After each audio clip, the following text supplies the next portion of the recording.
Diffusée depuis le centre de conférence de Temple Square à Salt Lake City, voici la session du samedi après-midi de la 185e conférence générale d'avril de l'Église de Jésus-Christ des Saints des Derniers Jours,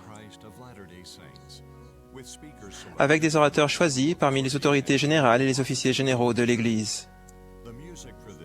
La musique de cette session sera interprétée par un chœur composé de membres de pieux d'adultes seuls des comtés de Davis et Weber. Cette émission est diffusée à titre de service public par Bonneville Distribution. Toute reproduction, enregistrement, transcription ou autre utilisation de cette émission sans autorisation écrite est interdite. Henry B. Herring, premier conseiller dans la première présidence de l'Église, dirigera cette session.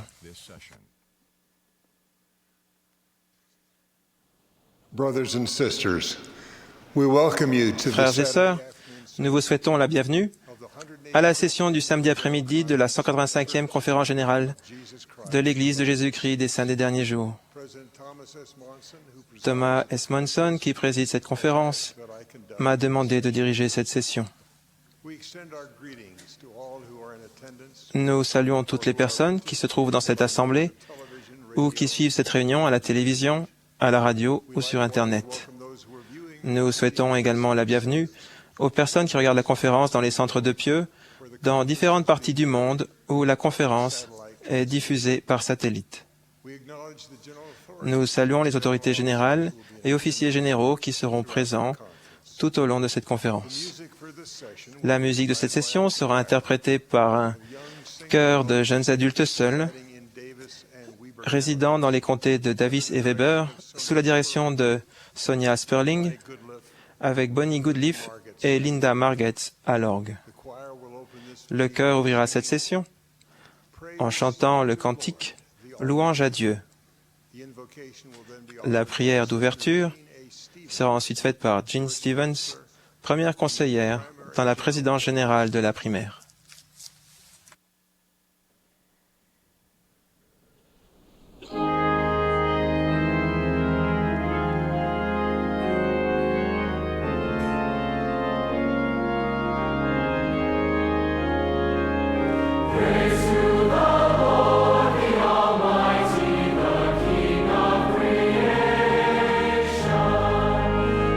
My soul praise Him, for He is thy help.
Our Father in heaven, Notre Père céleste, nous venons humblement devant toi à cette conférence en tant qu'enfants de Dieu et nous t'exprimons notre amour ainsi qu'à ton Fils.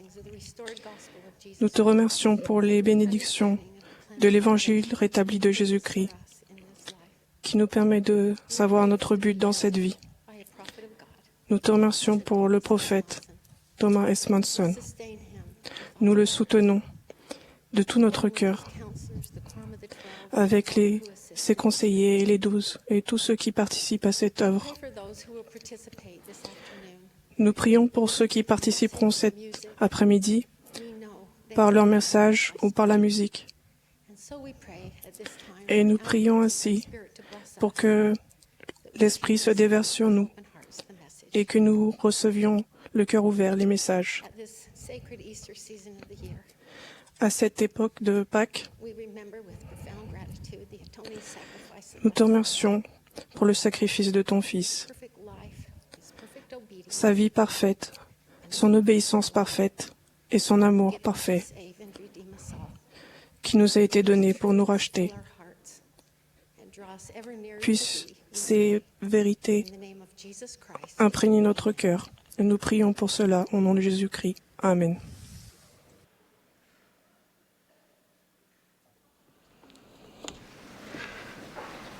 President Dieter F. Uchtdorf, second counselor. Dieter Uchtdorf, deuxième conseiller dans la première présidence, va maintenant présenter les officiers généraux et les 70 interrégions de l'Église pour un vote de soutien. Après quoi, Kevin Jurgensen, directeur général du département d'appurement de l'Église, lira le rapport de son département. Il sera suivi de Brooke Hales, secrétaire de la première présidence, qui présentera le rapport statistique de l'Église pour l'année 2014.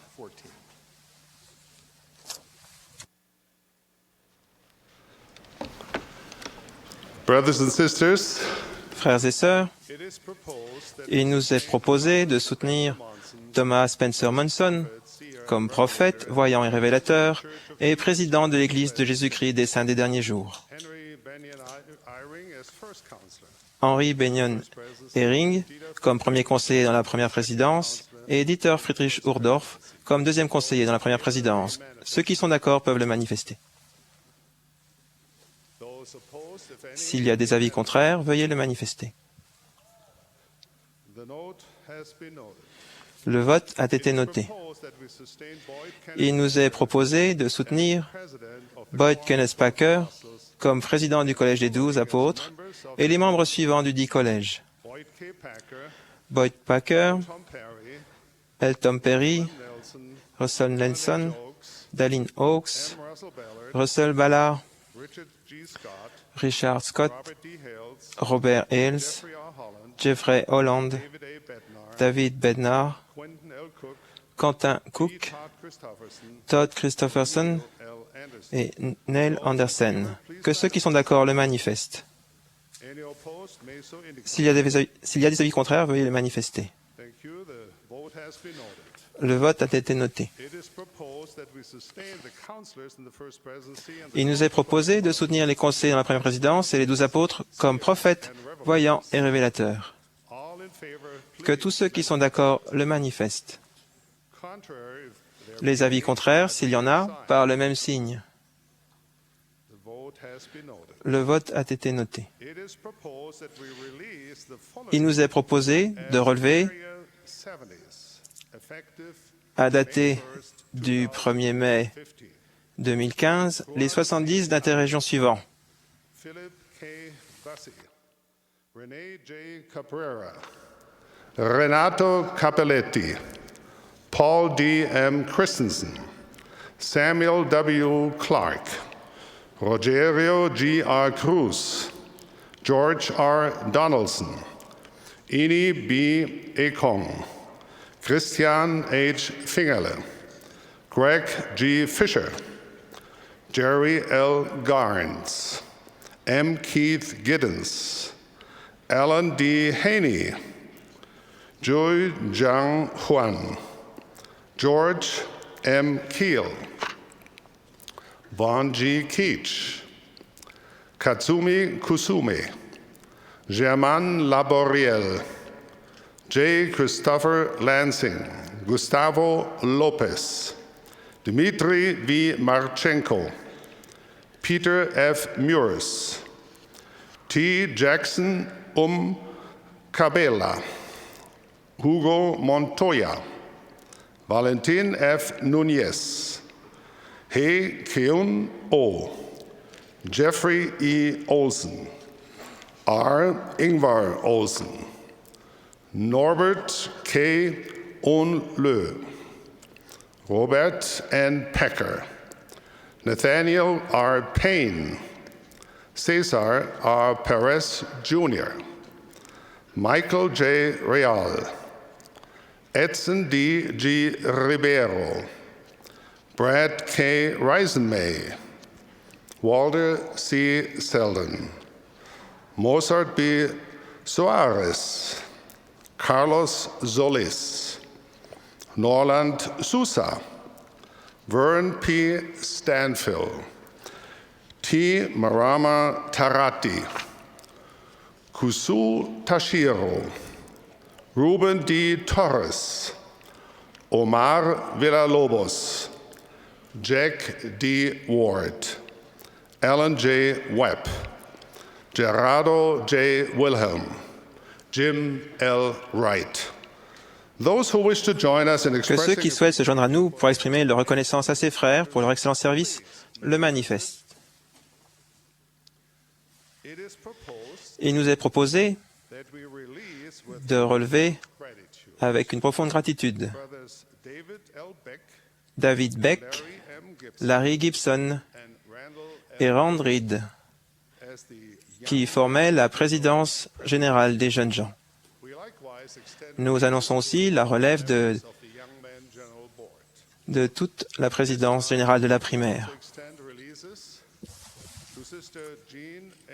Stevens Nous as exprimons aussi la relève de Jean Stevens, de son appel de première conseillère à la présidence générale de la primaire, et de Cheryl Esplin en tant que deuxième conseillère dans la présidence générale de la primaire. all who wish to join us Que tous ceux qui souhaitent se joindre à nous expressing appreciation pour exprimer leur reconnaissance à ses frères et sœurs pour leur dévouement et leur excellent service le manifestent.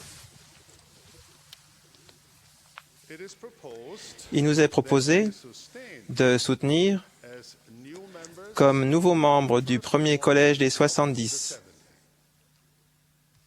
Kim B. Kim Clark, Clark, Vaughn G. Keith, Von Kitch, Alan D. Allen Henny, Hugo Hugo Montoya and Vern, et Vern Stanfield. all in favor. Que tous ceux qui sont d'accord le manifestent. Those opposed by the same sign. Les avis contraires par le même signe. It is proposed that we sustain the following as new Area 70s. Il nous est proposé de soutenir comme nouveau 110 d'interrégion.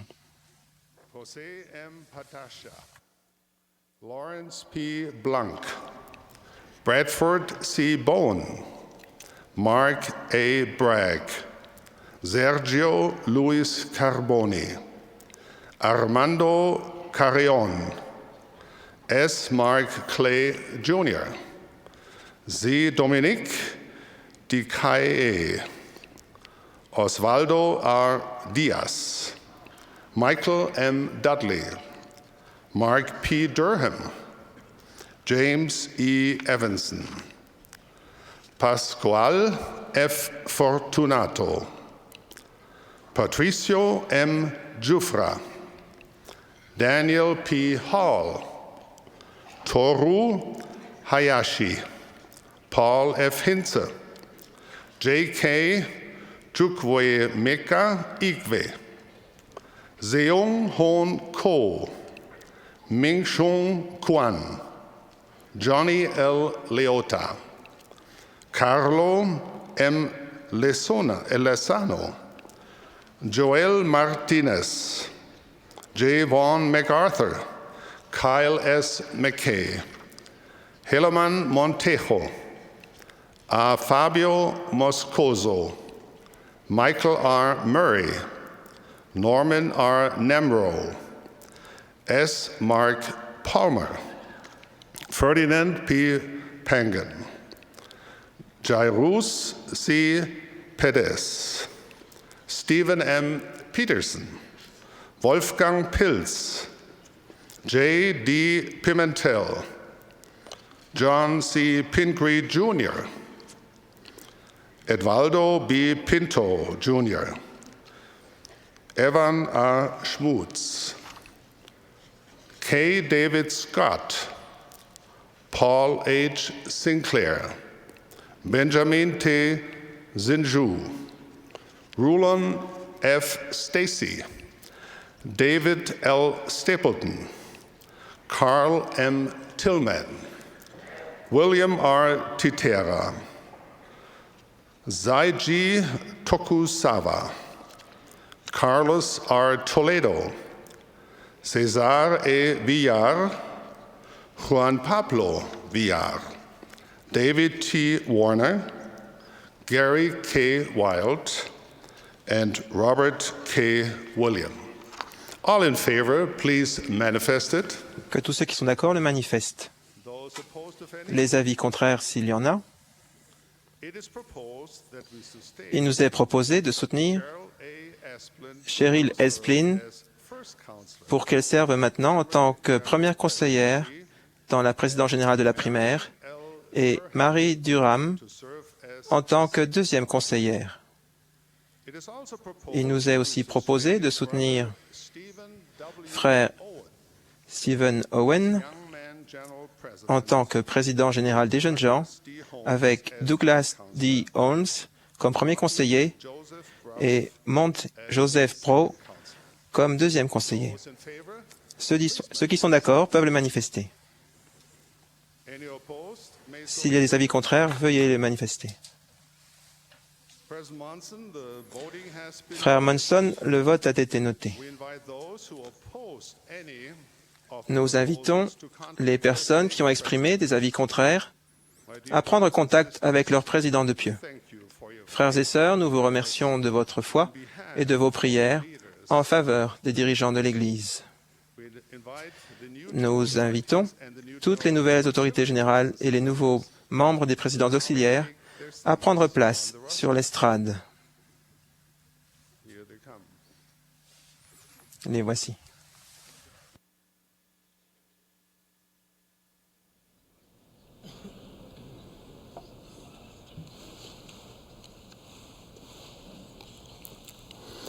As announced, Kevin Comme annoncé, Kevin Jorgensen lira le rapport d'appurement de l'Église. Il sera suivi par Brooke Hales, qui lira le rapport statistique de l'Église pour 2014.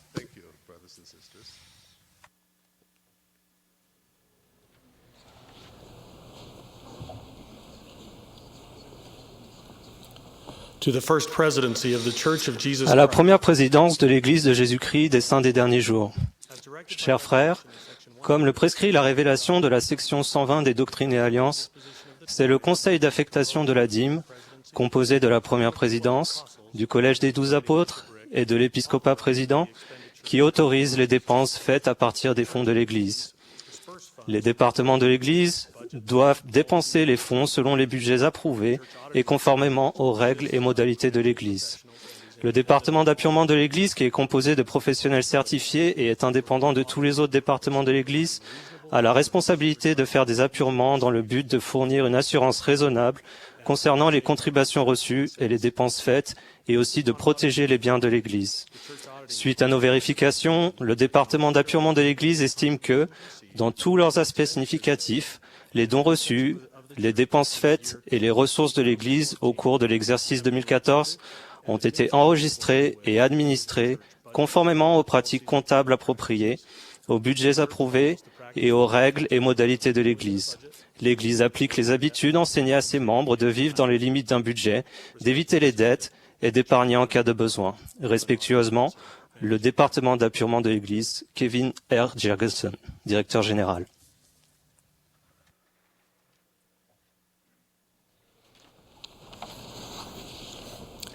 The First Presidency has issued the following statistical report concerning the Pour l'information des membres de l'Église, la première présidence a publié le rapport statistique suivant sur la croissance et la situation de l'Église au 31 décembre 2014.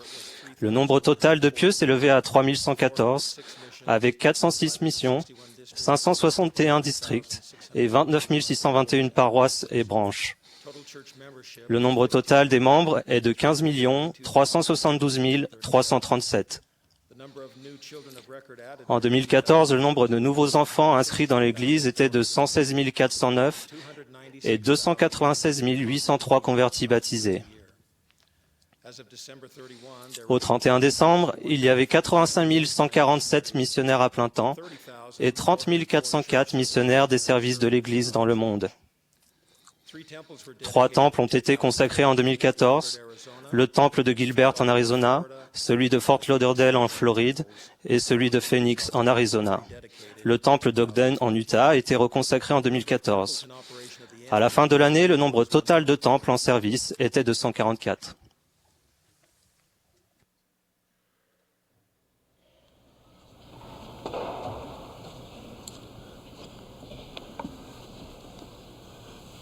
The choir will now favor us Le with chœur va maintenant interpréter Merveilleux l'amour.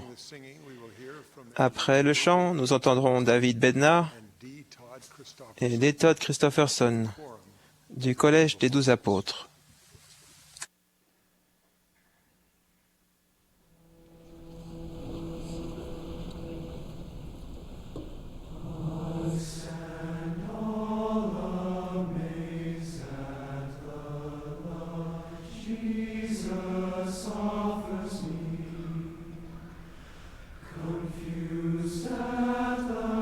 Grace that so fully he brought.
Je me rappelle comme si c'était hier, une expérience que j'ai vécue quand j'étais jeune garçon. Un jour, pendant que je jouais avec mes amis, j'ai cassé accidentellement la vitrine d'un magasin près de chez nous. Quand le carreau s'est brisé et que la sirène a retenti, mon cœur et mes pensées ont été paralysés par la peur. Je me suis rendu compte aussitôt que j'allais être condamné à passer le reste de ma vie en prison. Mes parents ont fini par me persuader de sortir de ma cachette sous mon lit et m'ont aidé à présenter mes excuses au propriétaire du magasin. Heureusement, ma peine de prison a été commuée. La peur que j'ai ressentie était écrasante et réelle. Vous avez sans doute éprouvé des appréhensions bien plus grandes en apprenant que vous aviez un problème personnel de santé, en découvrant qu'un membre de votre famille était en difficulté ou en danger, ou en voyant dans le monde des événements préoccupants. Dans de tels cas, des sentiments bouleversants de peur surgissent à cause de l'imminence du danger, de l'incertitude ou de la lourdeur, de la douleur, et à cause d'expériences inattendues, parfois soudaines, et susceptibles de mal finir. Dans notre vie quotidienne, d'innombrables reportages de violences criminelles, de famine, de guerre, de corruption, de terrorisme, d'abandon des valeurs, de maladies et de forces destructrices de la nature peuvent provoquer peur et appréhension. Il ne fait pas de doute que nous vivons à l'époque que le Seigneur a prédite, et en ce jour, toute la terre sera en tumulte, et le cœur des hommes leur manquera. Mon but est de décrire la façon dont la peur est dissipée par une connaissance correcte du Seigneur Jésus-Christ et par la foi en lui. Je prie pour que le Saint-Esprit bénisse chacun de nous tandis que nous réfléchissons ensemble à ce sujet important. Après avoir pris du fruit défendu, dès qu'ils ont entendu la voix de Dieu, Adam et Ève se sont cachés dans le jardin d'Éden. Dieu a appelé Adam en demandant « Où es-tu » Adam a répondu « J'ai entendu ta voix et j'ai eu peur ». Il est à noter que l'un des premiers effets de la chute était qu'Adam et Ève ont connu la peur. Cette émotion puissante est un élément important de notre existence mortelle. Un exemple tiré du livre de Mormon souligne le pouvoir qu'a la connaissance du Seigneur, de dissiper la peur et d'apporter la paix même face à une grande adversité. Dans le pays des lames, les concitoyens d'Alma étaient effrayés par l'armée lamanite qui approchait.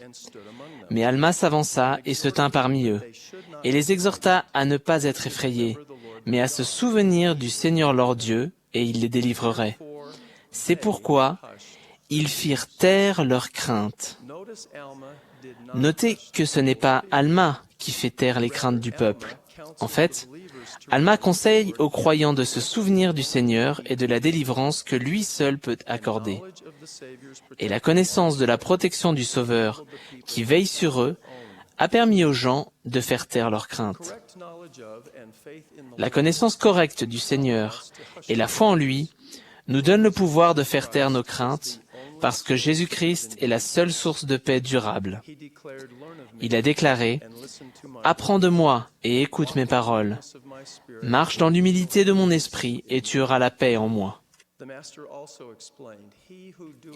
Le Maître a aussi expliqué « Celui qui accomplit les œuvres de la justice recevra sa récompense, c'est-à-dire la paix dans ce monde et la vie éternelle dans le monde à venir. » Si nous avons confiance et de l'assurance en Christ, et si nous nous appuyons fermement sur ses mérites, sa miséricorde et sa grâce, produisent du fait de son expiation l'espérance et la résurrection à la vie éternelle. Cette foi et cette espérance nous permettent d'avoir la douce paix de la conscience à laquelle nous aspirons tous. Le pouvoir de l'expiation rend le repentir possible et apaise le désespoir causé par le péché.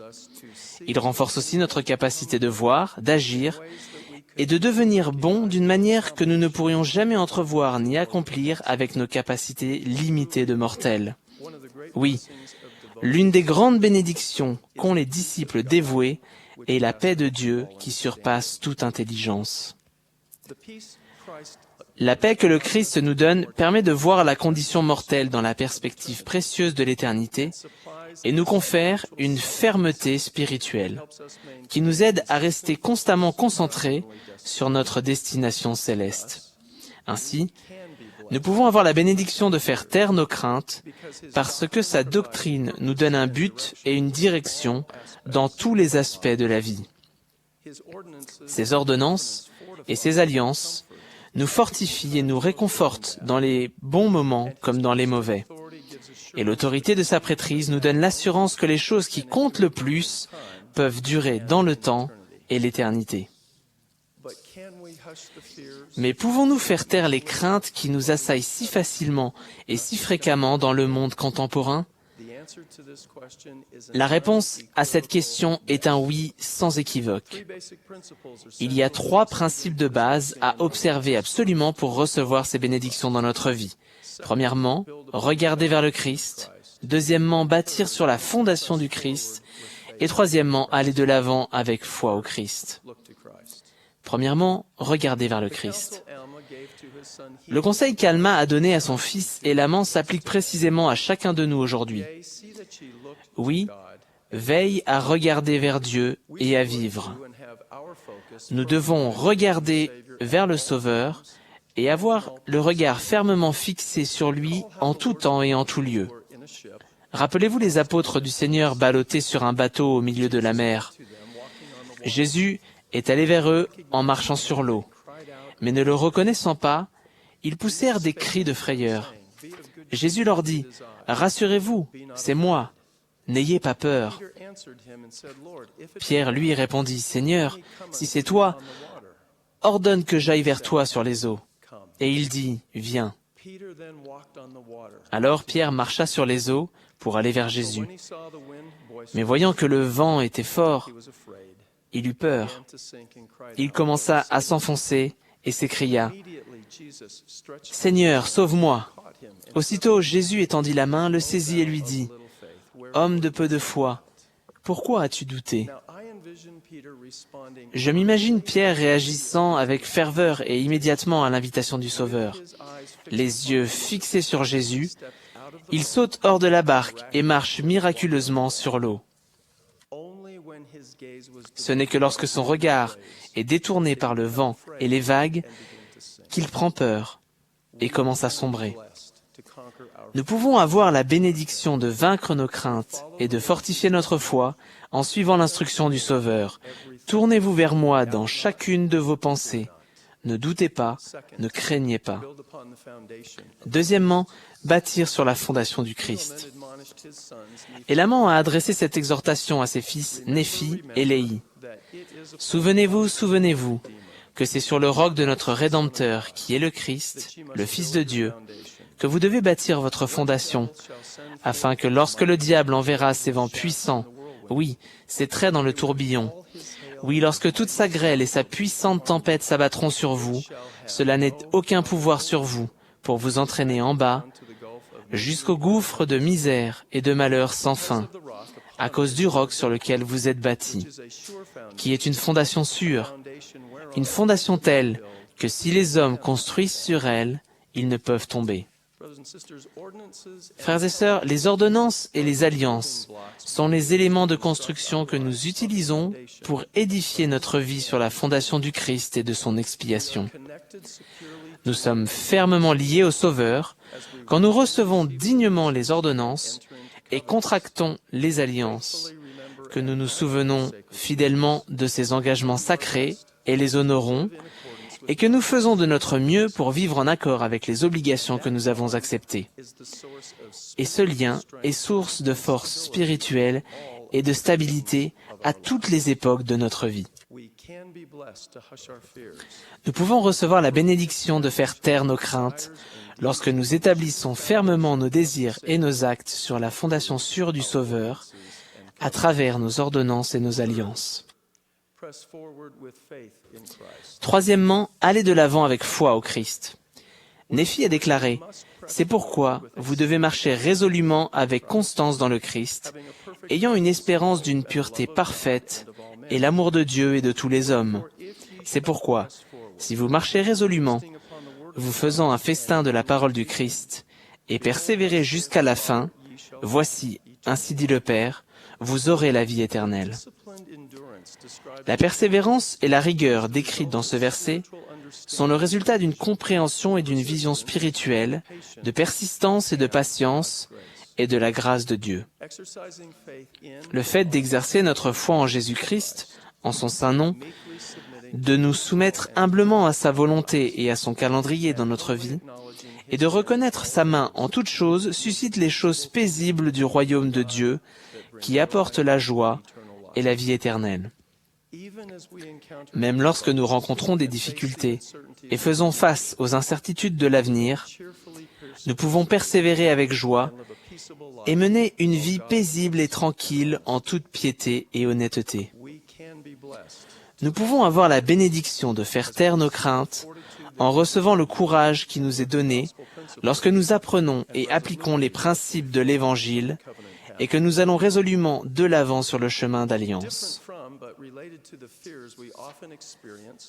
Une crainte différente et à la fois apparentée aux peurs que nous éprouvons souvent est ce que les Écritures appellent la crainte de Dieu ou la crainte du Seigneur. Contrairement à la crainte selon le monde qui suscite l'inquiétude et l'anxiété, la crainte de Dieu est source de paix, d'assurance et de confiance. Mais comment une chose qui est associée à la peur peut-elle édifier ou aider spirituellement?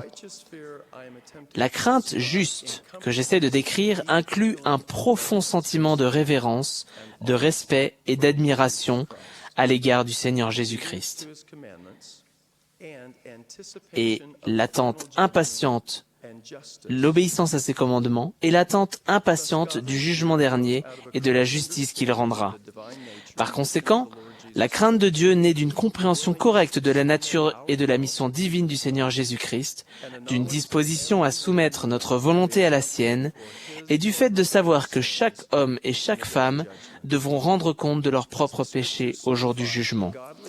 Comme l'attestent les Écritures, la crainte de Dieu est le commencement de la science. Elle enseigne la sagesse, elle est un appui ferme et elle est une source de vie. Vous remarquerez que la crainte de Dieu est inextricablement liée à la compréhension du jugement dernier et de notre responsabilité individuelle vis-à-vis de nos désirs, pensées, paroles et actes. Craindre le Seigneur, ce n'est pas appréhender avec réticence de nous retrouver en sa présence pour être jugés. Je ne crois pas que nous aurons peur de lui du tout.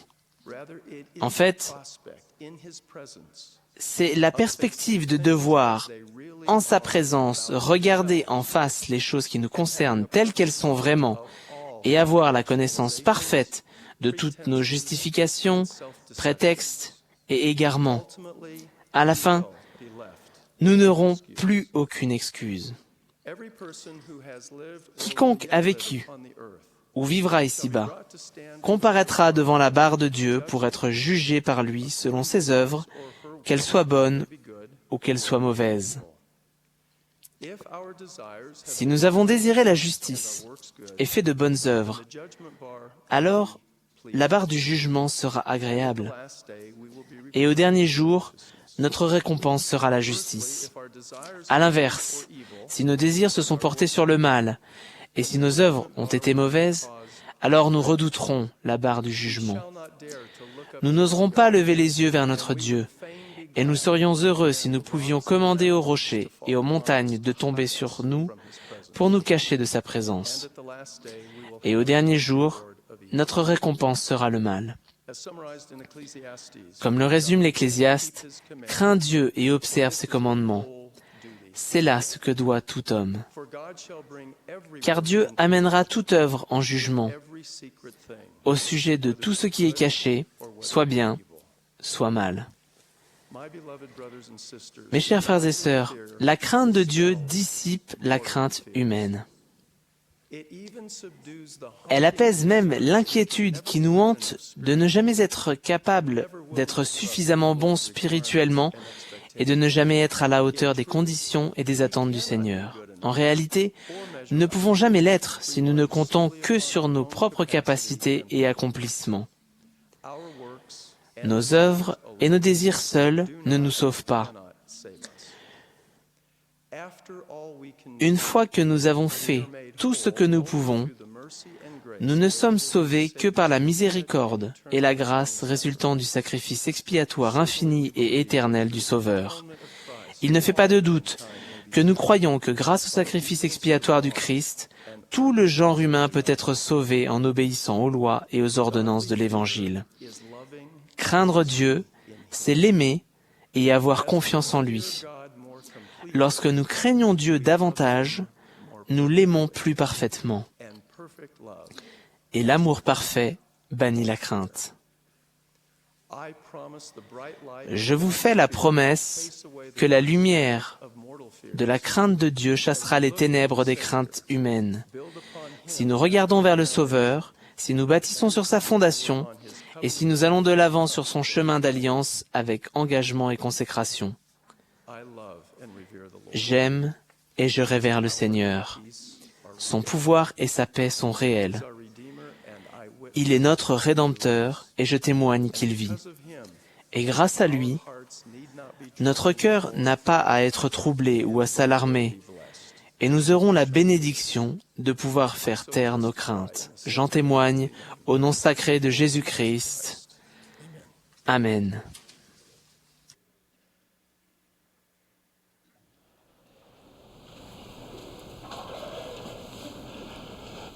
Above the great west door of the renowned Westminster Abbey in London, England, au-dessus de la grande porte ouest de l'abbaye de Westminster à Londres se trouvent 10 statues de martyrs chrétiens du XXe siècle.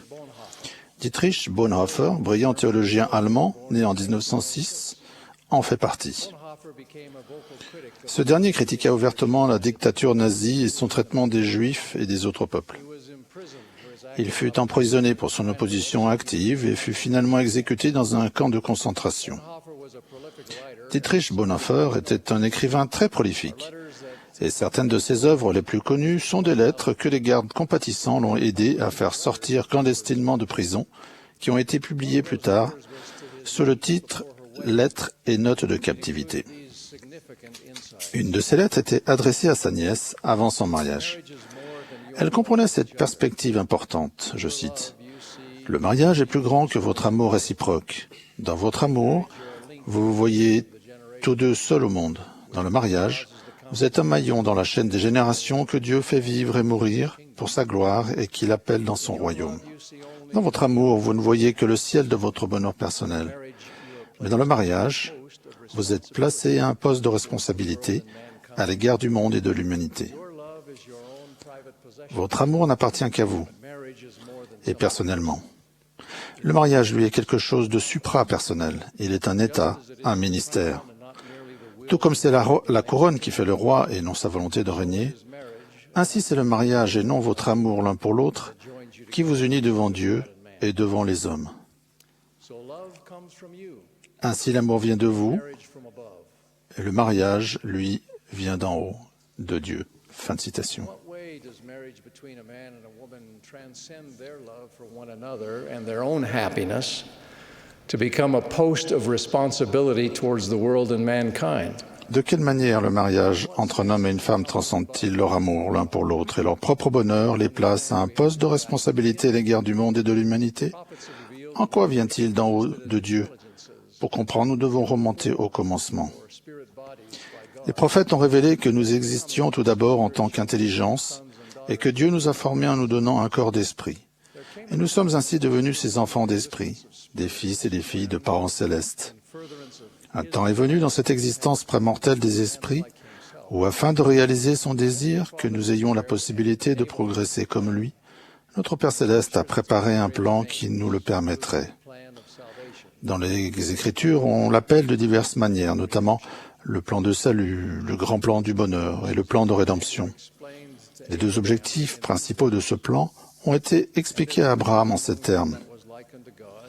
Et il y en avait un parmi eux qui était semblable à Dieu. Et il dit à ceux qui étaient avec lui, « Nous descendrons, car il y a de l'espace là-bas. Nous prendrons de ces matériaux et nous ferons une terre sur laquelle ceux-là pourront habiter.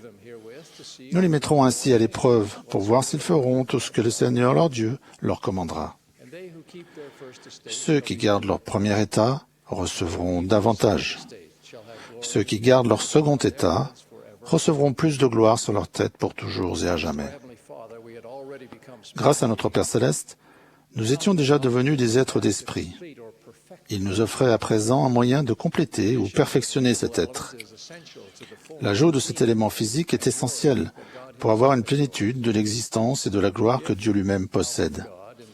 Si, en étant avec Dieu dans le monde des esprits prémortels, nous acceptions de participer à son plan, ou en d'autres termes, si nous gardions notre premier état, nous recevrions davantage avec un corps physique en venant demeurer sur la terre qu'il a créée pour nous.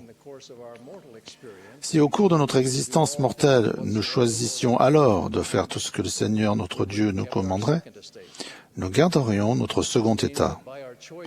Cela signifie que, par nos choix, nous montrerions à Dieu et à nous-mêmes notre engagement à vivre sa loi céleste et notre capacité de le faire hors de sa présence et dans un corps physique, avec tous ses pouvoirs, ses appétits et ses passions. Pourrions-nous tenir en bride la chair afin qu'elle devienne l'instrument de l'esprit et non son maître?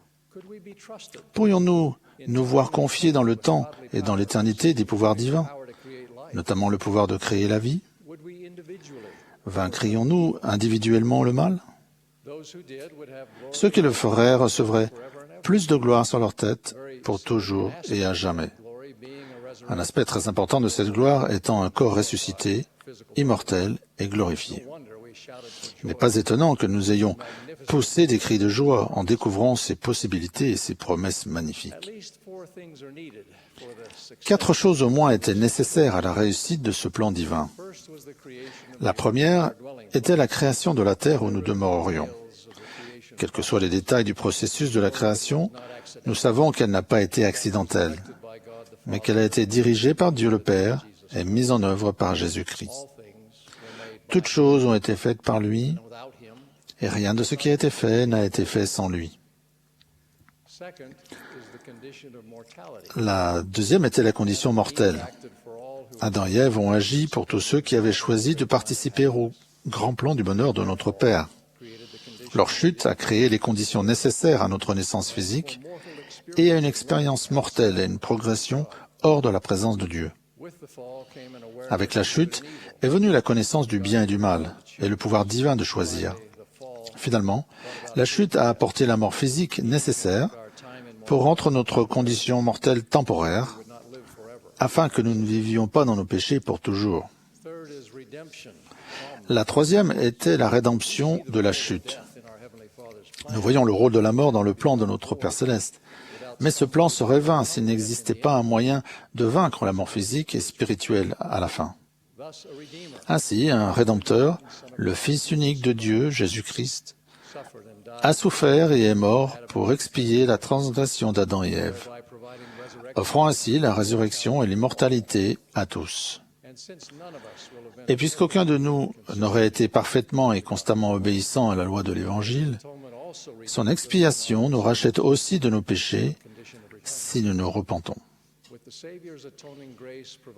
Étant donné que la grâce expiatoire du Sauveur apporte le pardon des péchés et la sanctification de l'âme, nous pouvons naître de nouveau spirituellement et être réconciliés avec Dieu. Notre mort spirituelle, notre séparation d'avec Dieu prendra fin. La quatrième et la dernière était le cadre de notre naissance physique et de notre renaissance spirituelle ultérieure dans le royaume de Dieu. Pour que son œuvre réussisse et que nous soyons exaltés avec lui, Dieu a décrété que les hommes et les femmes doivent se marier et donner naissance à des enfants, créant ainsi en partenariat avec lui les corps physiques qui sont essentiels à l'épreuve de la condition mortelle et à la gloire éternelle avec lui. Il a aussi décrété que les parents doivent fonder une famille et élever leurs enfants dans la lumière et la vérité, les amenant à avoir l'espérance en Christ. Le Père nous commande, « Enseignez libéralement ces choses à vos enfants, disant que, étant donné que vous êtes nés dans le monde par l'eau, le sang et l'esprit que j'ai fait, et qu'ainsi de la poussière est sortie une âme vivante, de même vous devez naître de nouveau d'eau et du Saint-Esprit dans le royaume des cieux, et être purifiés par le sang, le sang de mon Fils unique, afin d'être sanctifié de tout péché et de jouir des paroles de la vie éternelle dans ce monde et de la vie éternelle dans le monde à venir, la gloire immortelle. Sachant pourquoi nous avons quitté la présence de notre Père céleste et ce qui est nécessaire pour retourner auprès de lui et être exalté avec lui, il devient très clair que rien de ce qui est relatif à notre temps sur terre ne peut être plus important que la naissance physique et la renaissance spirituelle, les deux conditions préalables à l'obtention de la vie éternelle. Pour reprendre les paroles de Dietrich Bonhoeffer, c'est le ministère du mariage, le poste de responsabilité à l'égard de l'humanité que cette institution divine venant d'en haut de Dieu occupe. C'est le maillon dans la chaîne des générations, ici et dans l'au-delà, l'ordre des cieux. Une famille fondée sur le mariage d'un homme et d'une femme offre le meilleur cadre pour la réussite du plan de Dieu, le cadre pour la naissance d'enfants qui viennent de la présence de Dieu, purs et innocents, et pour l'apprentissage et la préparation dont ils auront besoin pour réussir dans la condition mortelle et recevoir la vie éternelle dans le monde à venir. Pour la survie et la prospérité des sociétés, il est essentiel d'avoir une masse critique de familles fondées sur un tel mariage. C'est la raison pour laquelle les collectivités et les nations ont en général encouragé et protégé le mariage et la famille et en ont fait des institutions privilégiées. La question ne s'est jamais limitée à l'amour et au bonheur des adultes. Les arguments des sciences sociales en faveur du mariage et de la famille, dirigés par un homme et une femme mariés, sont convaincants. Nous faisons également cette mise en garde. La désagrégation de la famille attirera sur les gens, les collectivités et les nations les calamités prédites par les prophètes d'autrefois et d'aujourd'hui. Mais nos déclarations sur le rôle du mariage et de la famille ne reposent pas sur les sciences sociales, mais plutôt sur la vérité qu'ils sont des créations de Dieu. C'est lui qui, au commencement, créa Adam et Ève à son image, hommes et femmes, et les joignit comme mari et femme, afin qu'ils deviennent une seule chair, et qu'ils multiplient et remplissent la terre.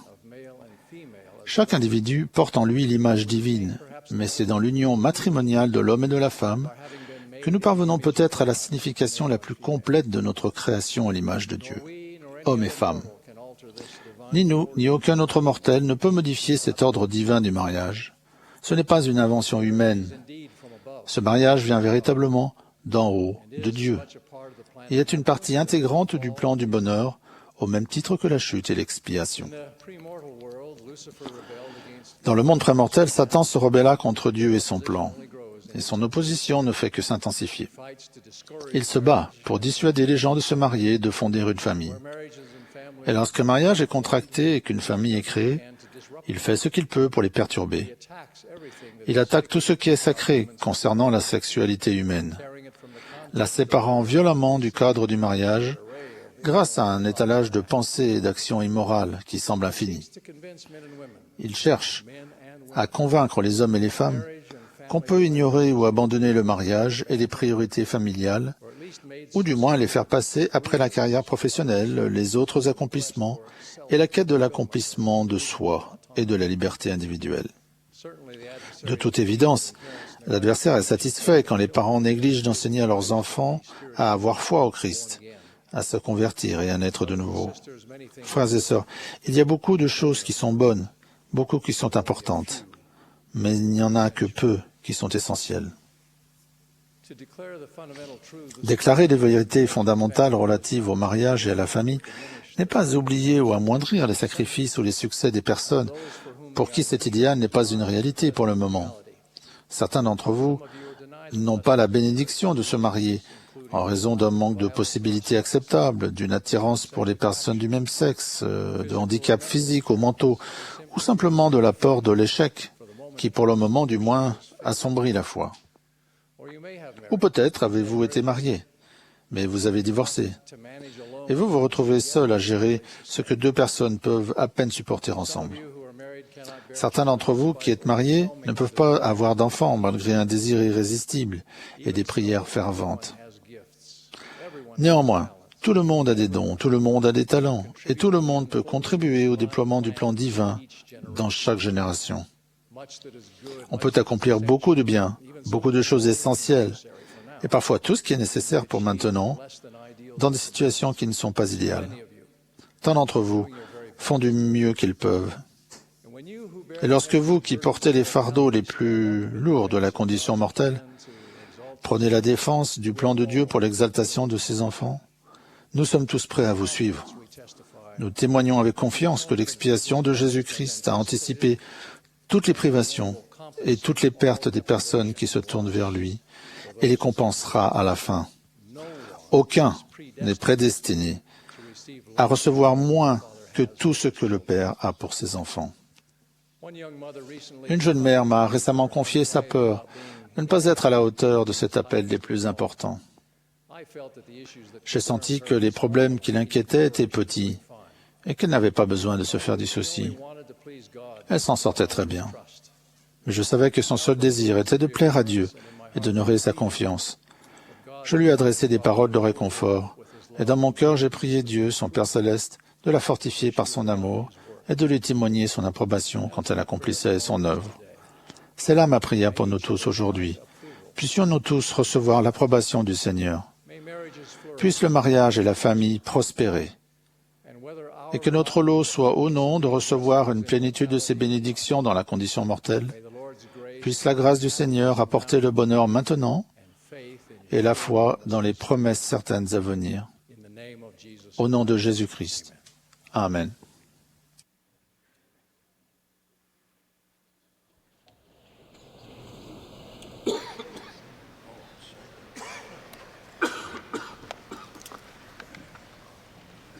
Le chœur et l'assemblée vont maintenant se lever et chanter « Seigneur, merci pour le prophète ».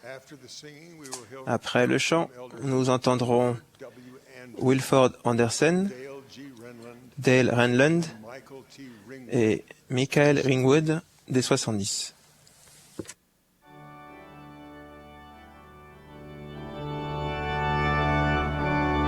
This is the 185th Annual General Conference of the Church. Vous assistez à la 185e conférence générale d'avril de l'Église de Jésus-Christ des Saints des Derniers Jours.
Brothers and sisters, thank you for that beautiful music. Frères et sœurs, merci pour cette belle musique. Il y a des années, j'écoutais à la radio l'interview d'un jeune médecin qui travaillait dans un hôpital de la réserve des Indiens Navajo en Arizona, aux États-Unis. Un soir, quand un vieil Amérindien aux longs cheveux tressés était entré dans la salle des urgences, le jeune médecin avait pris son calepin et avait demandé « Que puis-je faire pour vous ?» Le vieil homme avait regardé droit devant et n'avait rien dit. Le médecin, légèrement agacé, avait réessayé. « Je ne peux rien faire pour vous si vous ne me parlez pas. Dites-moi pourquoi vous êtes venu à l'hôpital. » Le vieil homme l'avait regardé et avait dit « Vous savez danser ?» Alors que le jeune médecin méditait sur l'étrange question, l'idée lui était venue que ce patient était peut-être un guérisseur qui s'efforçait de soigner les malades par le chant et la danse, et non par la prescription de médicaments. « Non, avait dit le médecin, je ne sais pas danser. »« Et vous, vous savez ?» Le vieil homme avait acquiescé de la tête. Alors le médecin lui avait demandé « Pourriez-vous m'apprendre à danser ?» La réponse du vieil homme me fait beaucoup réfléchir depuis de nombreuses années. Il avait dit « Je peux vous apprendre à danser, mais il faut que vous entendiez la musique. » Parfois, dans nos foyers, nous réussissons à enseigner les pas de danse, mais nous ne parvenons pas à aider les membres de notre famille à entendre la musique. Et comme le vieux guérisseur le savait bien, il est difficile de danser sans musique. Danser sans musique, c'est maladroit, décevant, gênant même. Avez-vous déjà essayé ?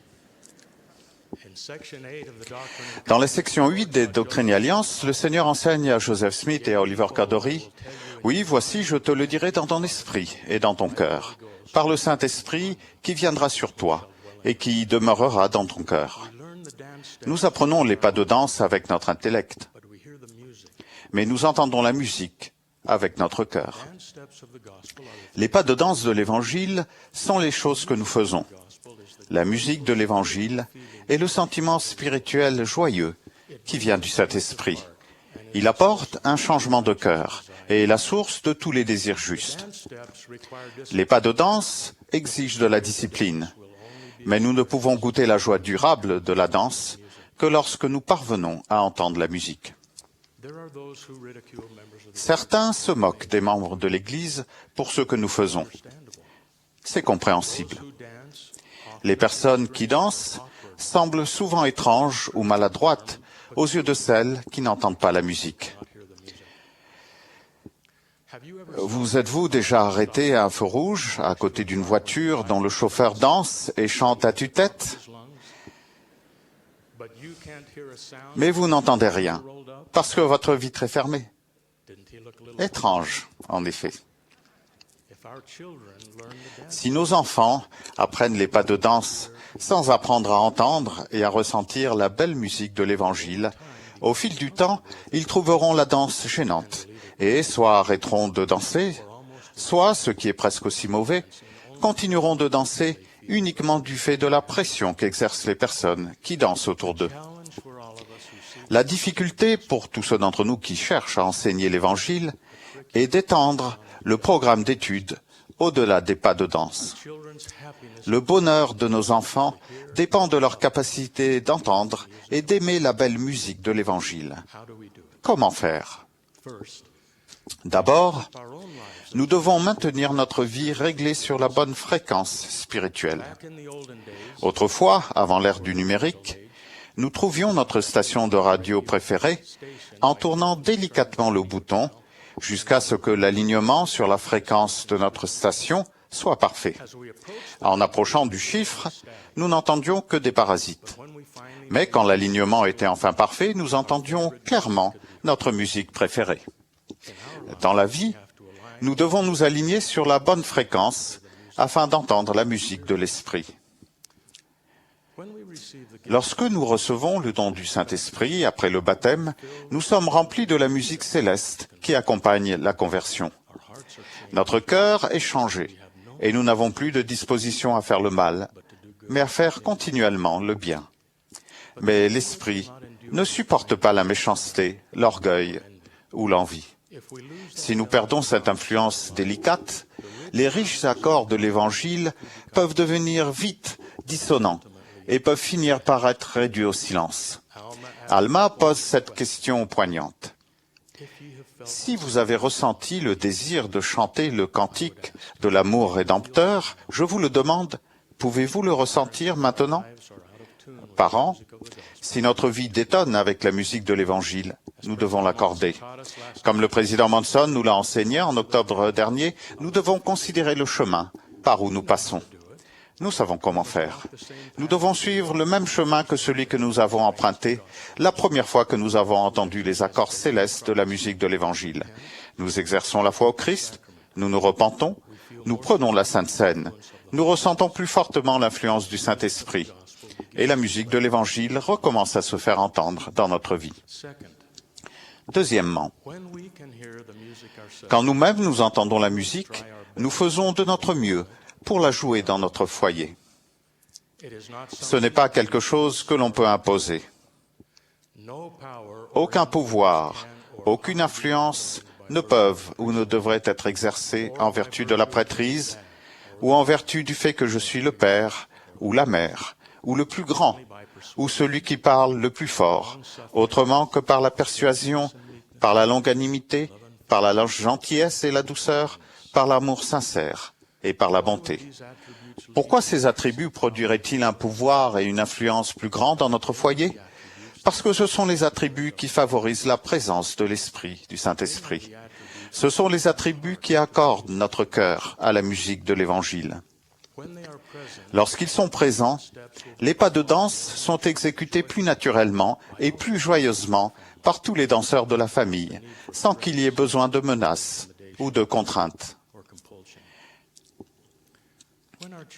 Lorsque nos enfants sont petits, nous pouvons leur chanter la berceuse de l'amour sincère. Et quand ils sont têtus et refusent d'aller se coucher le soir, nous aurons peut-être besoin de chanter la berceuse de la longanimité.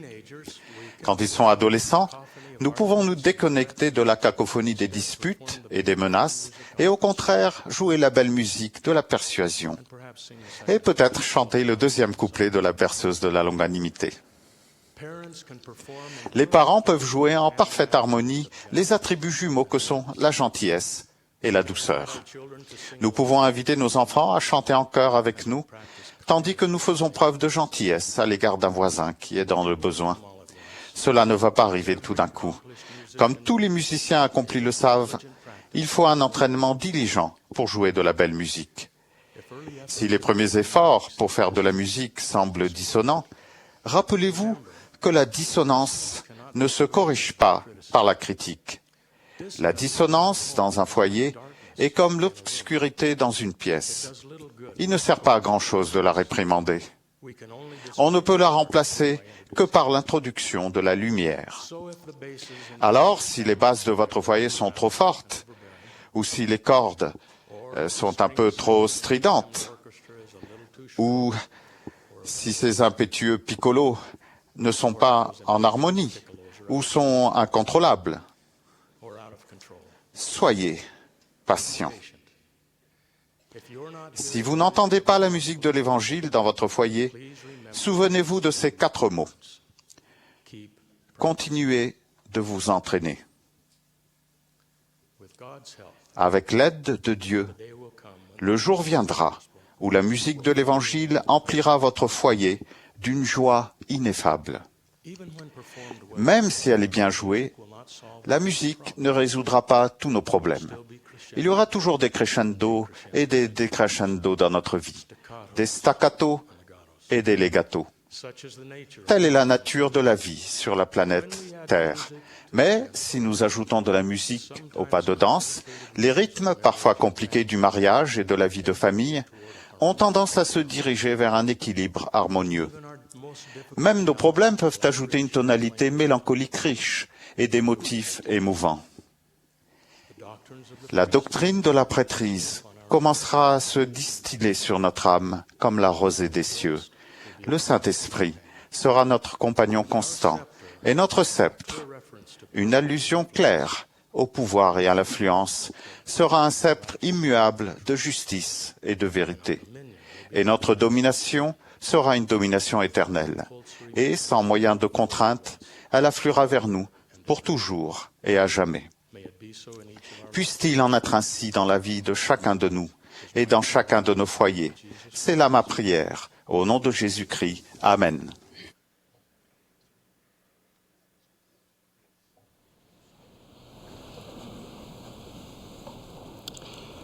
My dear brothers and sisters, Mes chers frères et sœurs, en décembre 2013, le monde pleurait la mort de Nelson Mandela. Après 27 années d'emprisonnement pour son rôle dans la lutte contre l'apartheid, Nelson Mandela a été le premier président démocratiquement élu d'Afrique du Sud. Son pardon envers les personnes qui l'ont emprisonné a été remarquable. Il a été universellement salué et acclamé. Il refusait souvent les éloges et disait « Je ne suis pas un saint », sauf si vous considérez qu'un saint est un pécheur qui continue d'essayer. Cette déclaration, un saint est un pécheur qui continue d'essayer, devrait rassurer et encourager les membres de l'Église. Bien qu'on nous appelle saints des derniers jours, ce nom nous met parfois mal à l'aise. Le terme saint est communément utilisé pour désigner les personnes qui ont atteint un état élevé de sainteté, voire la perfection. Or, nous savons parfaitement que nous ne sommes pas parfaits. Pourtant, notre théologie nous enseigne que nous pouvons être rendus parfaits en nous reposant entièrement et de manière répétée sur la doctrine du Christ, en faisant preuve de foi en lui, en nous repentant, en prenant la Sainte Seine pour renouveler les alliances et les bénédictions du baptême, et en ayant la compagnie constante du Saint-Esprit. Si nous le faisons, nous devenons plus semblables au Christ, et nous persévérons jusqu'à la fin. En des termes moins formels, Dieu se soucie beaucoup plus de la personne que nous sommes et de la personne que nous allons devenir que de la personne que nous avons été. Il veut que nous continuions d'essayer. La comédie, comme il vous plaira, écrite par le dramaturge anglais William Shakespeare, décrit un changement spectaculaire dans la vie d'un des personnages.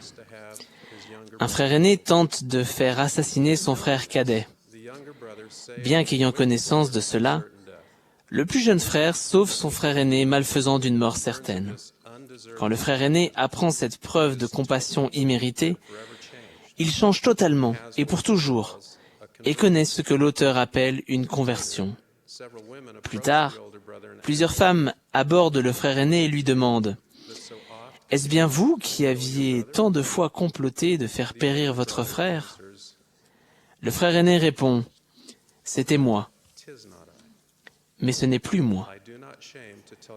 Je ne rougis point de vous avouer ce que je fus, depuis qu'il me fait trouver tant de douceur à être ce que je suis à présent. » Pour nous, grâce à la miséricorde de Dieu et à l'expiation de Jésus-Christ, un tel changement n'est pas une simple fiction littéraire. Le Seigneur a déclaré par l'intermédiaire d'Ézéchiel « Et le méchant ne tombera pas par sa méchanceté le jour où il s'en détournera.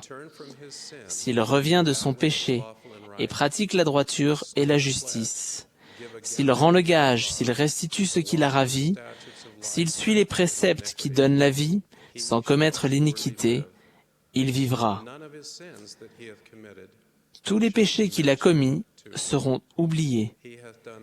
Il pratique la droiture et la justice.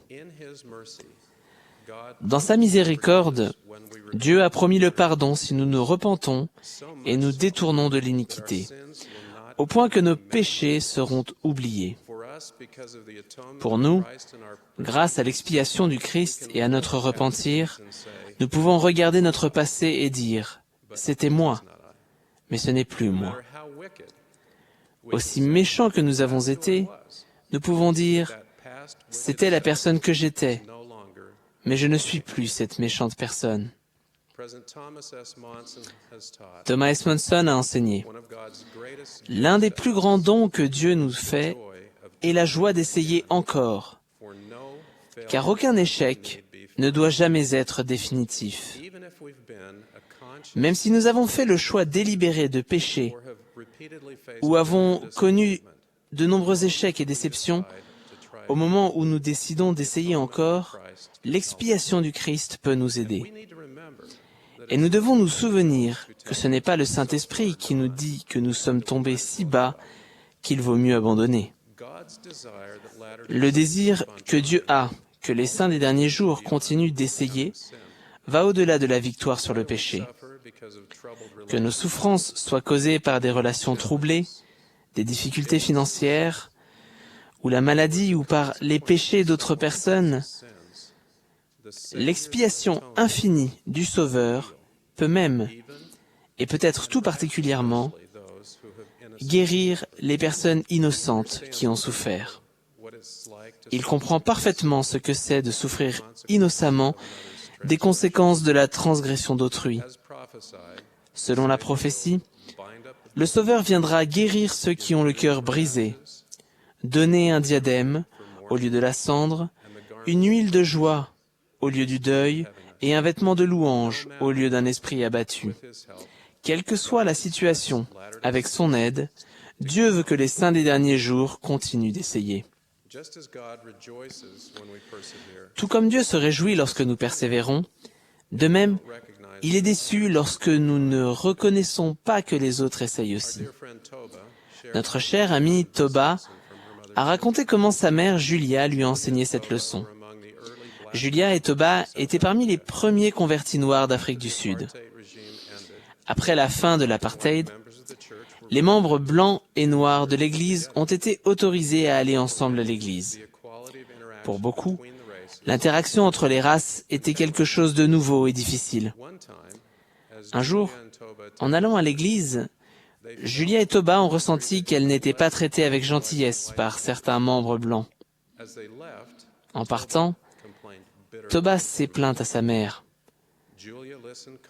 Julia l'a écouté calmement, jusqu'à ce que Toba ait fini d'exprimer toute sa frustration. « Oh Toba, l'Église est comme un grand hôpital, et nous sommes tous malades à notre façon. Nous venons à l'Église pour recevoir de l'aide. » Le commentaire de Julia traduit un enseignement précieux. Nous ne devons pas simplement être tolérants, tandis que les autres travaillent sur leur maladie personnelle.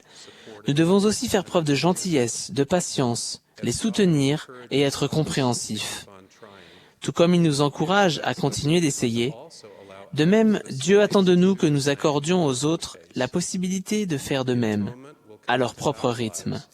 L'expiation opérera dans notre vie dans une mesure encore plus grande. Nous saurons alors qu'en dépit des différences, nous avons tous besoin de la même expiation infinie. Il y a quelques années, un jeune homme formidable du nom de Curtis a été appelé à faire une mission. Il était le type de missionnaire que chaque président de mission demande dans ses prières. Il était concentré et travaillait dur.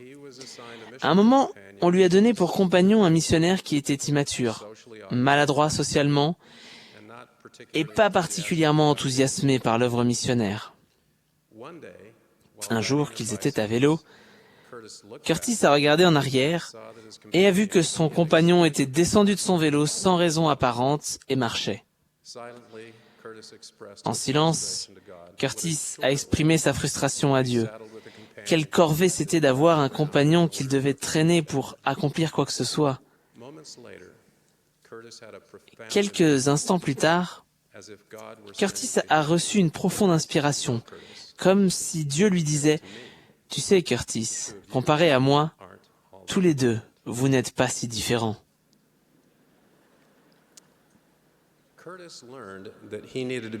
Curtis a appris qu'il devait faire preuve de patience envers un compagnon imparfait qui faisait malgré tout des efforts à sa façon.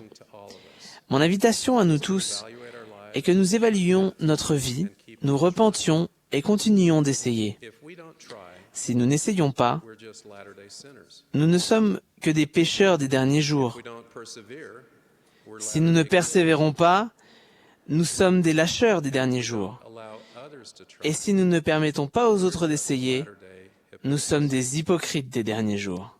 as we try, persevere, Si nous essayons, persévérons et aidons les autres à faire de même, latter-day saints. nous sommes de véritables saints des derniers jours. We'll find that En God changeant, indeed cares nous découvrirons qu'en effet, Dieu se soucie bien plus de la personne que nous sommes et de la personne que nous allons devenir que de la personne que nous avons été. I'm deeply grateful for the Savior. Je suis profondément reconnaissant au Sauveur de son expiation infinie et pour les prophètes modernes qui nous encouragent à être des saints des derniers jours qui continuent d'essayer. Witness of the Savior's Je témoigne de l'existence du Sauveur. Jesus Christ. Au nom de Jésus-Christ. Amen.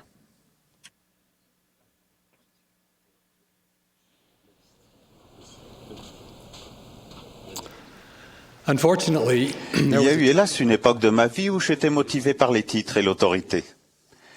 En fait, cela a débuté de manière innocente. Alors que je me préparais à faire une mission, mon grand frère a été nommé dirigeant de zone.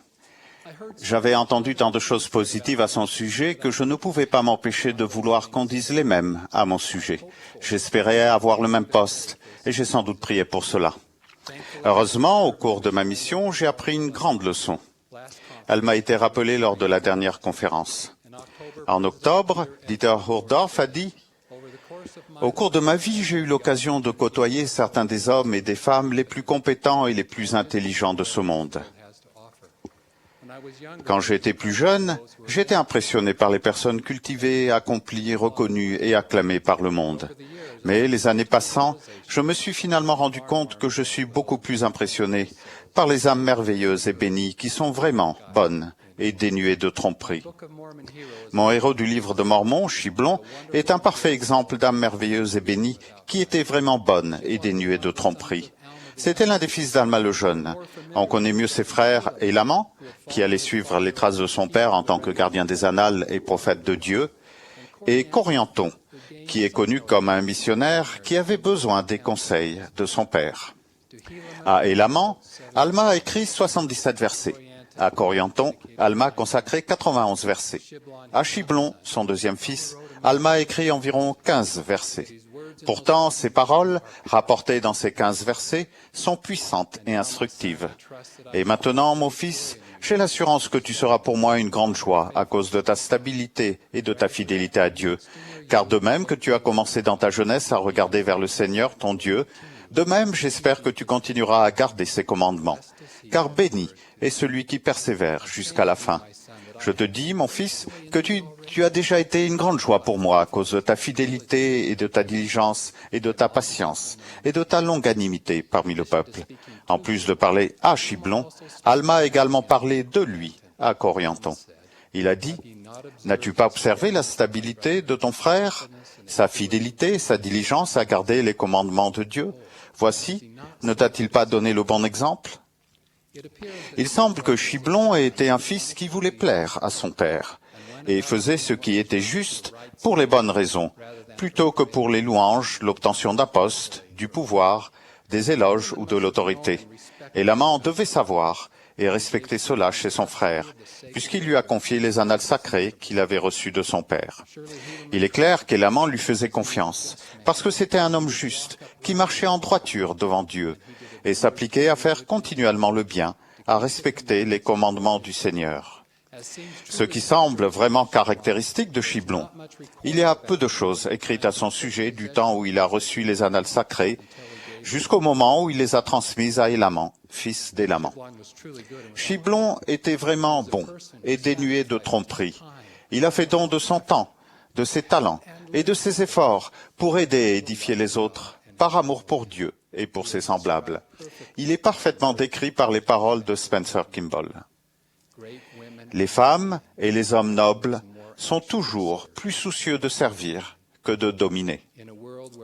Dans un monde où les louanges, les postes en vue, le pouvoir, les éloges et l'autorité sont recherchés de toutes parts, je rends hommage à ces âmes vraiment bonnes et dénuées de tromperie, motivées par l'amour de Dieu et de leur prochain, ces femmes et ces hommes nobles, toujours plus soucieux de servir que de dominer. De nos jours, certains voudraient nous faire croire que notre recherche de notre place ne peut qu'être satisfaite par un poste en vue et du pouvoir. Mais heureusement, beaucoup ne sont pas influencés par cette perspective. Ils trouvent leur place par leurs efforts pour être vraiment bons et dénués de tromperie. Je les ai rencontrés dans toutes les professions et milieux et dans beaucoup de traditions religieuses, et je les vois en grand nombre parmi les disciples véritablement convertis du Christ. Je rends hommage aux personnes qui servent chaque semaine de manière désintéressée dans les paroisses et les branches du monde entier, faisant des pieds et des mains pour remplir leur appel. Mais les appels vont et viennent. Ce qui m'impressionne encore plus, ce sont les personnes qui, sans appel officiel, trouvent des moyens de servir constamment et d'édifier les autres. Un frère vient le matin pour mettre les chaises en place et reste après les réunions pour ranger l'église. Une sœur choisit de s'asseoir à côté d'une sœur aveugle, non seulement pour la saluer, mais également pour chanter les cantiques assez fort, pour qu'elle entende les paroles et chante en même temps. Si vous prêtez attention, vous verrez de tels exemples.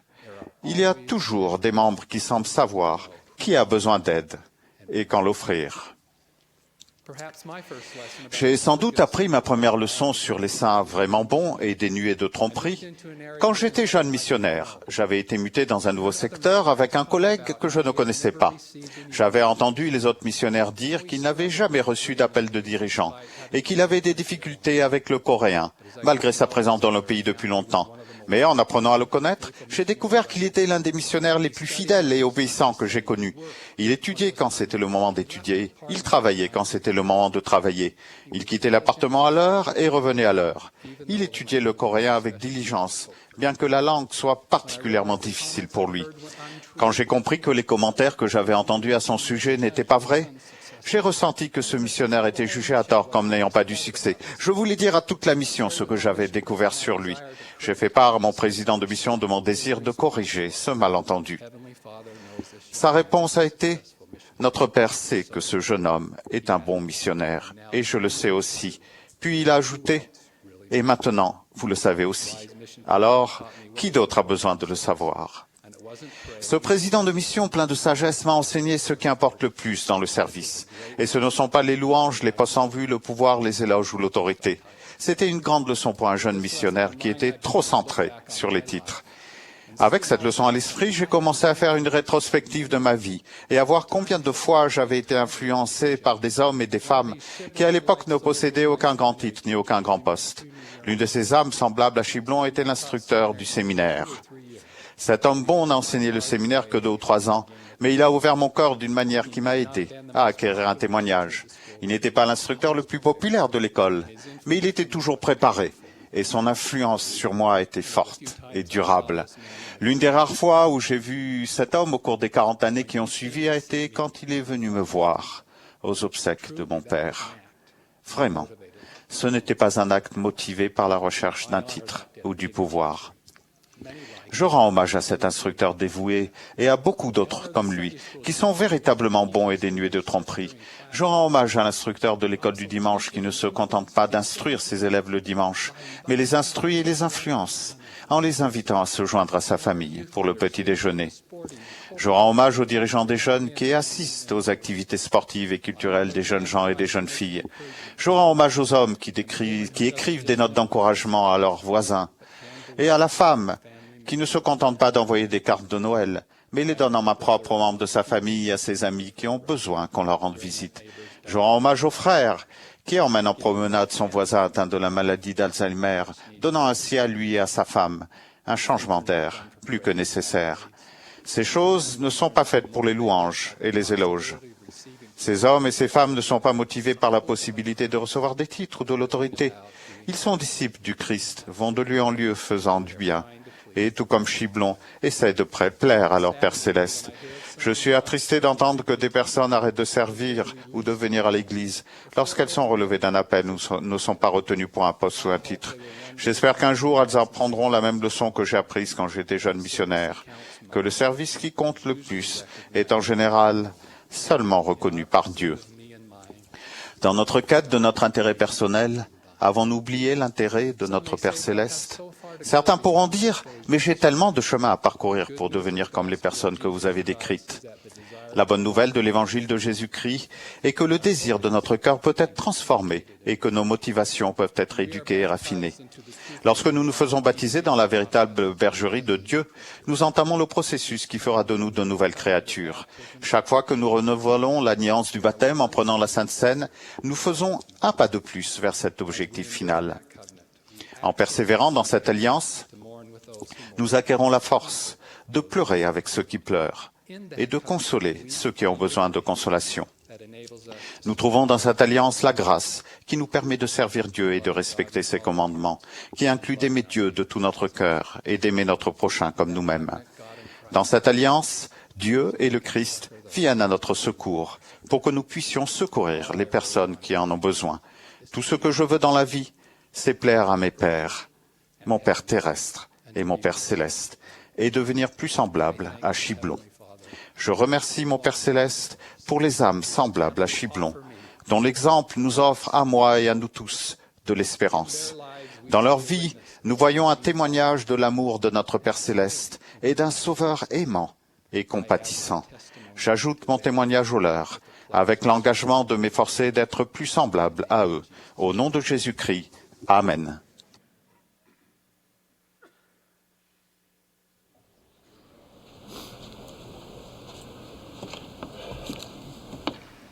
Nous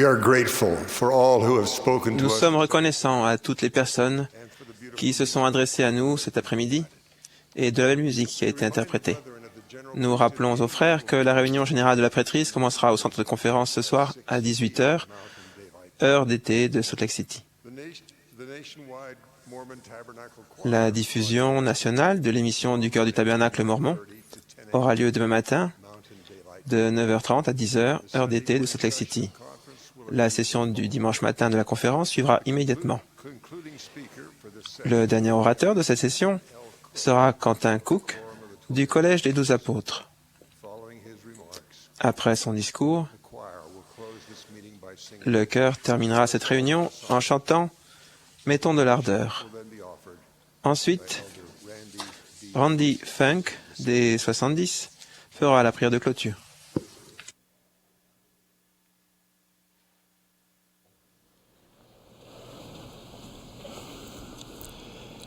En cette période de Pâques, nous pensons à la rédemption offerte par notre Sauveur Jésus-Christ et nous nous en réjouissons. La clameur qui résonne sur toute la terre à cause de la méchanceté du monde crée un sentiment de vulnérabilité. Avec la communication moderne, l'impact de l'iniquité, des inégalités et de l'injustice donne à beaucoup le sentiment que la vie est fondamentalement injuste. Aussi importantes qu'elles puissent être, ces épreuves ne doivent pas nous empêcher de célébrer l'intercession divine du Christ en notre faveur et de nous en réjouir. Le Sauveur a littéralement acquis la victoire sur la mort. Avec miséricorde et compassion, il a pris sur lui notre iniquité, nos transgressions, nous rachetant ainsi et satisfaisant aux exigences de la justice pour tous les gens qui se repentiraient et croiraient en son nom. Son magnifique sacrifice expiatoire est d'une importance suprême qui dépasse la compréhension de l'homme mortel. Cet acte de grâce offre la paix qui surpasse l'intelligence. Comment alors faisons-nous face aux dures réalités qui nous entourent? Marie, ma femme, a toujours aimé les tournesols. Elle se réjouit lorsqu'ils poussent le long de la route à des endroits inattendus. Un chemin de terre conduit à la maison où mes grands-parents vivaient. Lorsqu'on prenait ce chemin, Marie s'exclamait souvent « Penses-tu que nous allons voir ces superbes tournesols aujourd'hui ?» Nous étions surpris que les tournesols poussent dans une terre endommagée par des équipements agricoles et de déneigement et par l'accumulation de substances qui n'en faisaient certainement pas une terre idéale pour des fleurs sauvages. Outre qu'il pousse dans une terre inhospitalière, une des caractéristiques remarquables des jeunes tournesols sauvages est la manière dont le jeune bouton de la fleur suit le soleil dans sa course dans le ciel. Ce faisant, il reçoit l'énergie essentielle à sa vie avant que n'éclate sa fleur d'un jaune magnifique. Comme le jeune tournesol, lorsque nous suivons le Sauveur du monde, le Fils de Dieu, nous prospérons et devenons glorieux en dépit des nombreuses situations terribles qui nous entourent. Il est véritablement notre vie et notre lumière. Dans la parabole du bon grain et de l'ivraie, le Sauveur déclare à ses disciples que les scandales et les gens qui commettent l'iniquité seront arrachés de son royaume. Mais en parlant des fidèles, il dit « Alors les justes resplendiront comme le soleil dans le royaume de leur Père. » En notre qualité de disciples du Christ vivant, dans un monde hostile qui est littéralement en tumulte, nous pouvons prospérer et nous épanouir si nous sommes enracinés dans notre amour du Sauveur et suivons humblement ses enseignements. Notre capacité de rester ferme et fidèle et de suivre le Sauveur en dépit des vicissitudes de la vie est grandement fortifiée par les familles justes et l'unité centrée sur le Christ dans nos paroisses et dans nos branches. Le rôle de la famille dans le plan de Dieu est de nous apporter le bonheur, de nous aider à apprendre des principes corrects dans une ambiance d'amour et de nous préparer à la vie éternelle. Les belles traditions de l'observance des principes religieux au foyer doivent être ancrées dans le cœur de nos enfants. Mon oncle, Von Robert Kimball, était un bon étudiant, un écrivain en herbe, et a joué comme quarterback pour l'équipe de football de BYU. Le 8 décembre 1941, le lendemain de l'attaque de Pearl Harbor, il s'est engagé dans la marine des États-Unis. Alors qu'il était en mission de recrutement à Albany, dans l'État de New York, il a écrit un petit article pour le Reader's Digest. Le magazine lui a versé $200 et a publié son article intitulé « L'heure qu'il est à la maison » dans le numéro de mai 1944. Sa contribution au Reader's Digest, dans lequel il joue le personnage du marin, dit entre autres « Un soir, à Albany, dans l'État de New York, j'ai demandé à un marin de me donner l'heure. Il a sorti une énorme montre et m'a répondu « Il est 19h20 ». Je savais qu'il était plus tard que ça. « Est-ce que votre montre ne s'est pas arrêtée ?» lui ai-je demandé. Il m'a répondu « Non, je suis encore à l'heure des montagnes rocheuses. Je viens du sud de l'Utah. Lorsque je me suis engagé dans la marine, mon père m'a donné cette montre. Il m'a dit qu'elle m'aiderait à me souvenir de chez moi. Lorsque ma montre indique 5 heures, je sais que mon père part traire les vaches. Et tous les soirs, lorsqu'elle indique 19h30, je sais que toute la famille est à table devant un bon repas et que mon père en remercie Dieu et lui demande de veiller sur moi. Je peux facilement trouver l'heure qu'il est là où je me trouve. Ce que je veux savoir, c'est l'heure qu'il est en Utah. Peu de temps après avoir écrit l'article, il a été affecté à un navire sur le théâtre du Pacifique. Le 11 mai 1945, alors qu'il servait à bord du porte-avions USS Bunker Hill, près d'Okinawa, le navire a été bombardé par 2 kamikazes. Près de 400 membres d'équipage, parmi lesquels mon oncle Von, sont morts. Spencer Kimball a exprimé ses condoléances au père de Von, mentionnant la dignité de celui-ci et l'assurance du Seigneur que ceux qui meurent en moi ne goûteront pas la mort, car elle leur sera douce. Le père de Von a dit tendrement que bien que Von ait été enseveli dans la mer, Dieu le conduirait par la main dans son foyer céleste. 28 ans plus tard, Spencer Kimball a parlé de Von lors de la conférence générale. Il a dit, entre autres, « Je connaissais bien cette famille. J'ai été agenouillé en prière fervente avec elle. La formation donnée au foyer a été éternellement bénéfique à cette famille nombreuse. » Le président Kimball a demandé à chaque famille de se mettre à genoux pour prier pour leurs fils et leurs filles 2 fois par jour. Frères et sœurs, si nous prions en famille, étudions les Écritures, faisons la soirée familiale, recevons des bénédictions de la prêtrise dans notre foyer et respectons le jour du sabbat, nos enfants sauront l'heure qu'il est chez nous. Ils seront préparés pour un foyer éternel dans les cieux, quoi qu'il leur arrive dans un monde difficile. Il est d'une importance vitale que nos enfants sachent qu'ils sont aimés et en sécurité au foyer.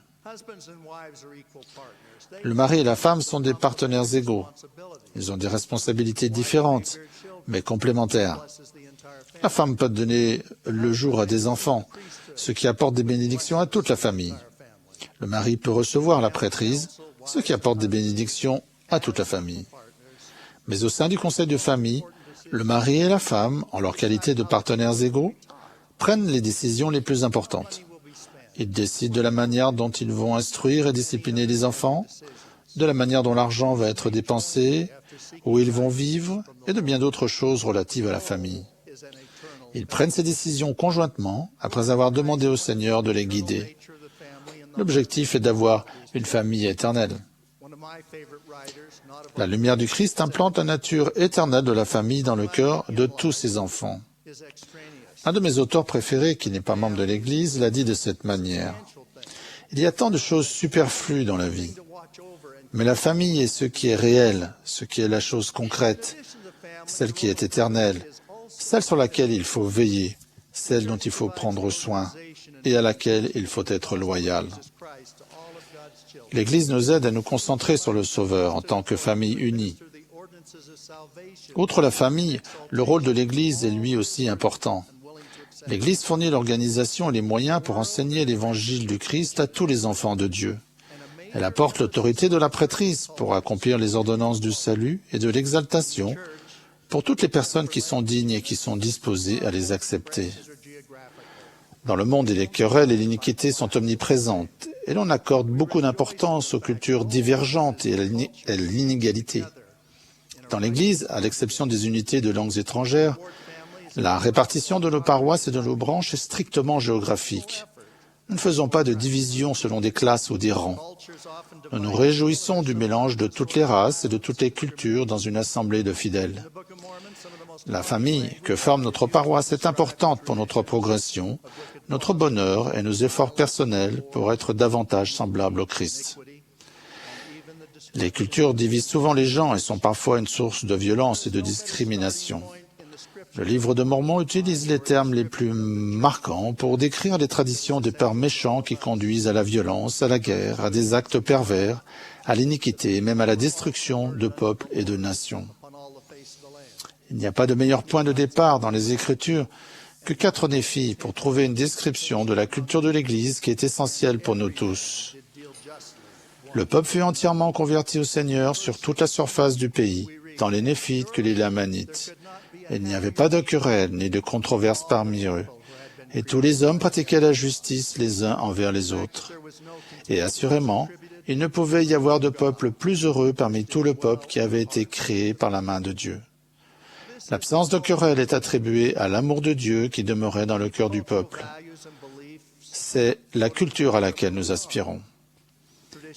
Les valeurs et les croyances culturelles profondes sont à la racine de ce que nous sommes. Il faut chérir et préserver les traditions de sacrifice, de reconnaissance, de foi et de justice. La famille doit chérir et protéger les traditions qui édifient la foi. La langue est l'un des aspects les plus importants d'une culture. Dans la région de San Francisco, en Californie, il y avait 7 unités linguistiques. Notre doctrine en matière linguistique est exposée à la section 90 de Doctrine et Alliance, au verset 11. Car il arrivera ce jour-là que chaque homme entendra la plénitude de l'Évangile dans sa propre langue et dans sa propre langage. Lorsque les enfants de Dieu le prient dans leur langue maternelle, c'est la langue de leur cœur. Il est évident que la langue du cœur est précieuse pour chacun. Joseph, mon frère aîné, est médecin et il a exercé pendant de nombreuses années dans la région de la baie de San Francisco. Un membre de l'église âgée, originaire des Samoa, qui était un nouveau patient, est venu dans son cabinet. Il souffrait terriblement. On lui a diagnostiqué un calcul rénal et il a commencé un traitement adapté. Ce membre fidèle a déclaré que son objectif, au départ, était simplement de comprendre ce qui n'allait pas afin de pouvoir prier son Père céleste en samoan concernant son problème de santé. Il est important que les membres comprennent l'Évangile dans la langue de leur cœur afin de pouvoir prier et agir conformément à ces principes. Même s'il y a une diversité de langues et de traditions culturelles belles et inspirantes, nos cœurs doivent être enlacés dans l'unité et l'amour. Le Seigneur a déclaré de manière formelle que chacun estime son frère comme lui-même. Soyez un, et si vous n'êtes pas un, vous n'êtes pas de moi. Bien que nous chérissions la diversité des cultures, notre but est d'être unis à tous égards dans la culture, les coutumes et les traditions de l'Évangile de Jésus-Christ. Nous reconnaissons que certains membres ont des questions ou des préoccupations tout en s'attachant à fortifier leur foi et leur témoignage. Nous devons veiller à ne pas critiquer ou juger les personnes qui ont des problèmes, qu'ils soient grands ou petits. Toutefois, ces personnes doivent faire tout ce qui est en leur pouvoir pour édifier leur foi et leur témoignage. Le meilleur moyen de résoudre ces problèmes ou de répondre à ces questions est d'étudier, de méditer, de prier, de vivre les principes de l'Évangile avec patience et humilité et de tenir conseil avec les dirigeants appropriés. Certains ont affirmé qu'il y a plus de membres qui quittent l'Église aujourd'hui et qu'il y a plus de doutes et d'incrédulité que par le passé. C'est tout simplement faux. L'Église de Jésus-Christ des Saints des Derniers Jours n'a jamais été aussi forte. Le nombre de membres de l'Église qui demandent à ce que leur nom soit rayé des registres de l'Église a toujours été très petit et a été nettement moindre ces dernières années que par le passé. L'augmentation dans des domaines mesurables tels que le nombre de membres dotés qui ont une recommandation valide à l'usage du temple, d'adultes payeurs de dîmes complètes et de personnes qui sont en mission a été spectaculaire. Je le répète, l'Église n'a jamais été aussi forte. Mais souvenez-vous que les âmes ont une grande valeur aux yeux de Dieu. Nous tendons la main à tout le monde. Si les dures réalités que vous connaissez en ce moment vous paraissent sombres, pénibles et presque insupportables, souvenez-vous que dans les ténèbres angoissantes de Gethsémani et dans le supplice et la souffrance incompréhensible du calvaire, le Sauveur a accompli l'expiation qui se charge des fardeaux les plus terribles que l'on porte dans cette vie. Il l'a fait pour vous, il l'a fait pour moi. Il l'a fait parce qu'il nous aime et parce qu'il obéit à son Père et qu'il l'aime. Nous serons sauvés de la mort, même si nous sommes perdus dans les profondeurs de la mer. Notre justice personnelle et celle de notre famille, les ordonnances de l'Église et suivre le Sauveur assureront notre protection dans cette vie et dans l'éternité. C'est notre refuge contre la tempête.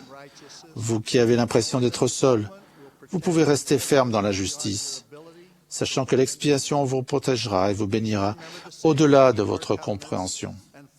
Nous devons nous souvenir du Sauveur, respecter nos alliances et suivre le Fils de Dieu comme le jeune tournesol suit le soleil. Nous trouverons la joie, le bonheur et la paix en suivant son exemple et sa lumière. Comme le psaume 27 et l'un de mes cantiques préférés le proclame, « L'Éternel est ma lumière et mon salut. » En ce week-end de Pâques, en ma qualité d'apôtre du Sauveur, je témoigne solennellement de la résurrection de Jésus-Christ. Je sais qu'il vit, je connais sa voix, je témoigne de sa divinité et de la réalité de l'expiation. Au nom de Jésus-Christ. Amen.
Our Father in heaven, Notre cher Père céleste, à la fin de cette session inspirante, nous t'exprimons notre reconnaissance pour les messages puissants, pour la magnifique musique et pour ton esprit qui nous a accompagnés. Nous sommes reconnaissants pour le privilège que nous avons eu au cours de cette session de soutenir le président Monson comme ton prophète voyant et révélateur sur la terre aujourd'hui, ainsi que ses conseillers et les 12 apôtres et les autres appels. Père, nous les aimons et nous sommes reconnaissants pour leurs enseignements. Nous sommes également reconnaissants pour toutes les autres personnes qui ont été soutenues aujourd'hui et pour les personnes que nous avons remerciées pour leur service fidèle. Nous te prions qu'ils puissent ressentir notre amour et notre reconnaissance. Et en ce week-end de Pâques, comme nous l'avons entendu de la bouche des apôtres, nous exprimons notre reconnaissance pour l'expiation de ton Fils, Jésus-Christ. Puissions-nous aller de l'avant et nous efforcer de devenir de meilleurs disciples de ton Fils Jésus-Christ. Nous prions pour cela. Au nom de Jésus-Christ. Amen.